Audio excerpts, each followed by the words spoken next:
সম্পূর্ণ নিরামিষ পদ্ধতিতে মুগ ডাল দিয়ে জালি রান্না করা দেখাবো। আর এই জালিটা কিন্তু আপনারা রুটির সাথে ভাতের সাথে খেতে খুব দুর্দান্ত লাগে। তো মুগ ডালটাকে আমি প্রথমে ভেজে নিলাম, তারপর আমি ঠান্ডা পানিতে ধুয়ে নেব। আর আমি মুগ ডালটা সবসময় আগে থেকে সিদ্ধ করে নিই। দেখা যায় অনেক সময় জালিটা বেশি সিদ্ধ হয়ে নরম হয়ে যায়, কিন্তু মুগ ডালটা সেদ্ধ হয় না। তো আমি লবণ দিয়ে মুগ ডালটাকে সেদ্ধ করে নেব। এখানে ফোড়ন দিয়েছি জিরে, শুকনো লঙ্কা, তেজপাতা। আর আমি কিছু মশলা বেটে রেখেছিলাম, জিরে, আদা, কাঁচা লঙ্কা আর হলুদ গুঁড়ো, মরিচ গুঁড়ো, ধনে গুঁড়ো। ভালোভাবে কষিয়ে নেব মশলাটা। যে পর্যন্ত না কষে যাচ্ছে সে পর্যন্ত কষিয়ে নেব। তারপর আমি কেটে রাখা জালিটা দিয়ে দেব। তার সাথে মশলাটাকে ভালোভাবে কষাতে হবে। মশলা যত কষাবেন ততই কিন্তু তরকারি স্বাদটা কিন্তু দ্বিগুণ হয়ে যায়। তবে এক পর্যায়ে দেখুন আমার মশলাটা কষে গিয়ে এবং জালিটা কিন্তু সেদ্ধ হয়ে গেছে, একদম পারফেক্ট হয়েছে। তারপর আমি এখানে মুগ ডাল দিয়ে দেব, সেদ্ধ করা মুগ ডাল।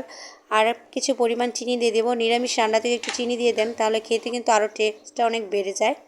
তারপর আমি এটা আরও হালকা নাড়াচাড়া করে নেব। কিছুক্ষণ নাড়াচাড়া করে তারপর আমি আরেকটু নাড়াচাড়া করে নেব, তারপর নামিয়ে নেব। দেখুন দেখতে কিন্তু খুব সুন্দর হয়েছে, খেতেও দারুণ হয়েছে।